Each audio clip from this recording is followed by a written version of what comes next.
consigue, cómo ha conseguido no estropearse. Y no se lo digo físicamente salta a la vista, pero quería saber no estropearse como actriz. Y la segunda cosa es cómo conseguir que todos tus compañeros hablen bien de ti. Oh, I pay them lots.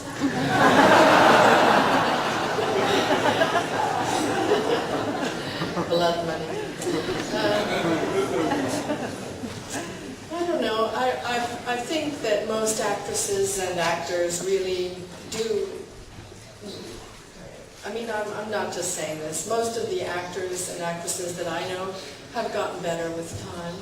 Their experience is deeper and they have more understanding of what it is to be alive and to encounter tough things and what makes you laugh and what's funny about living. And, you know, we know that when we get a number of miles on us.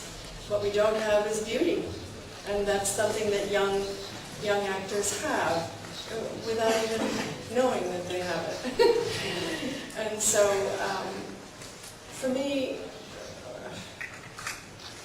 I think that the industry and is more forgiving or more interested, or maybe the executives are getting older and look in the mirror and realize it and think, well, there's something to be said for that experience, and I'll greenlight it. I don't know. I can't really answer the question, but I think that there are interesting stories to be told about people of all ages. When you were given the AFI tribute, Shirley MacLaine and the ceremony said, and I quote her now, maybe Meryl Streep knows more about channeling than I do. So my question is, whether you, anytime during your career on any given role, have channeled maybe unintentionally someone, or what maybe Shirley MacLaine believes that one also can channel her own reincarnational selves. Do you believe in any of those?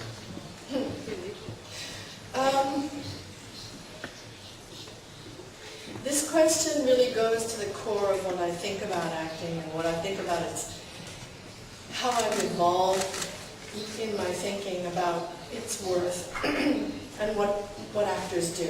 When I was very young, I didn't think I wanted to be an actor, even though I loved doing it, but it felt more like showing off than communicating anything of importance.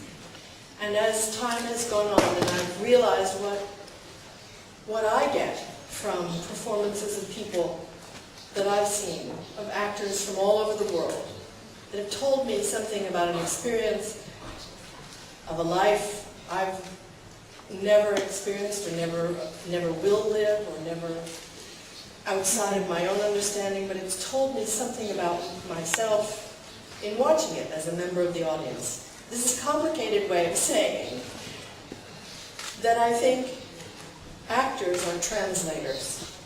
I think we translate for people in the audience the experience of people that lived hundreds and thousands of years before us, or in countries hundreds of thousands of years from us, or in bodies that are decades older than ourselves, or we're people that gather experience and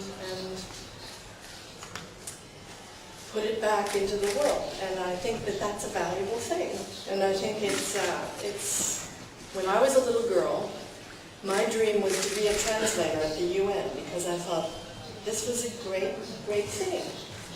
That there were these women, mostly women, who sat up in booths like this, and they had the earphones on, and down in the General Assembly were all the people in this was the 60s.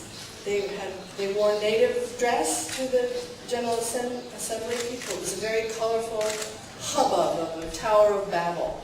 And I thought, my mother took me there to observe, and I thought, what a great thing to be someone who sat up in the booth and made peace among the various people who didn't understand each other.